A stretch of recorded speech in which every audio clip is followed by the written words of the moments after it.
একদম সাধারণ তৃণমূলের মানুষের চিন্তা ভাবনাগুলো, মানুষ আসলে সরকারকে নিয়ে কি ভাবছে বা তৃণমূল মানুষ আরও কি পরামর্শ দিচ্ছে, তারই একটি সুনির্দিষ্ট প্রতিফলন বা প্রতিনিধিত্ব আমরা আজকের এই মত বিনিময় সভায় দেখছি। আমরা আশা করছি এটির মাধ্যমে সরকারের জবাবদিহিতাও নিশ্চিত হবে এবং একই সাথে সরকারের যে ভুল ত্রুটিগুলো হচ্ছে সেগুলো শুধরে সরকার আগামীতে আরও ভালোভাবে এগিয়ে যাবে বলে আমরা প্রত্যাশা রাখছি। গণপ্রজাতন্ত্রী বাংলাদেশ সরকারের মাননীয় প্রধানমন্ত্রী আনুষ্ঠানিকভাবে আমাদের দল, মূল দল এবং 3টি অঙ্গ এবং সহযোগী সংগঠন বাংলাদেশ জাতীয়তাবাদী ছাত্র দল, যুব দল এবং স্বেচ্ছাসেবক দলের জেলার শীর্ষ নেতাদের সাথে মত বিনিময় করেছেন।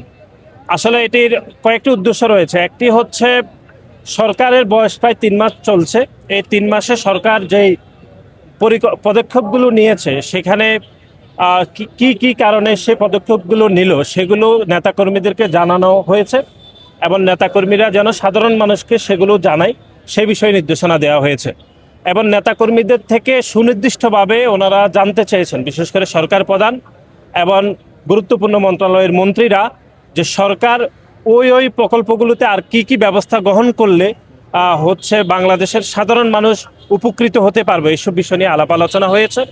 এখানে আরেকটি বিষয়, সেটি হচ্ছে যেরকম বিভিন্ন মন্ত্রণালয়ের মন্ত্রীরা বক্তব্য দিচ্ছেন, একই সাথে ওই মন্ত্রীদেরকে দেশের বিভিন্ন দূরদূরান্ত থেকে আগত আমাদের যে ছাত্রদল, যুবদল, স্বেচ্ছাসেবক দল এবং মূল দলের নেতাকর্মীরা তারাও বিভিন্ন পরামর্শ দিচ্ছেন এবং সরাসরি কোশ্চেন করছেন যে এটি কেন নেওয়া হয়েছে বা এই পরিকল্পনা নেওয়া ভুল ছিল নাকি সঠিক ছিল, সকল বিষয়ে একটা জবাবদিহিতার আওতায় আনা হচ্ছে এবং এটি সরাসরি মাননীয় প্রধানমন্ত্রী বলেছেন যে কোশ্চেনগুলো যেন একজন জনসম্পৃক্ত হয় সে বিষয়ে তিনি কথা বলেছেন।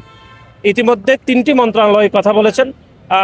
একটি হচ্ছে ক্রীড়া মন্ত্রণালয়, তারপর হচ্ছে স্বাস্থ্য মন্ত্রণালয় এবং ধর্ম মন্ত্রণালয়। এই 3টি মন্ত্রণালয় কথা বলেছেন। আরও 8টি মন্ত্রণালয়ের মন্ত্রীরা কথা বলবেন এবং গুরুত্বপূর্ণ প্রশ্ন শুনবেন, মতামত দিবেন। তারপরে গণপ্রজাতন্ত্রী বাংলাদেশ সরকারের মাননীয় প্রধানমন্ত্রী উনি সমাপনী বক্তব্য দিবেন। একই সাথে বাংলাদেশের সাধারণ মানুষ যেহেতু নেতাকর্মীদের সাথে সম্পৃক্ত, একদম সাধারণ তৃণমূলের মানুষের চিন্তা ভাবনাগুলো, মানুষ আসলে সরকারকে নিয়ে কি ভাবছে বা তৃণমূল মানুষ আরও কি পরামর্শ দিচ্ছে, তারই একটি সুনির্দিষ্ট প্রতিফলন বা প্রতিনিধিত্ব আমরা আজকের এই মত বিনিময় সভায় দেখছি।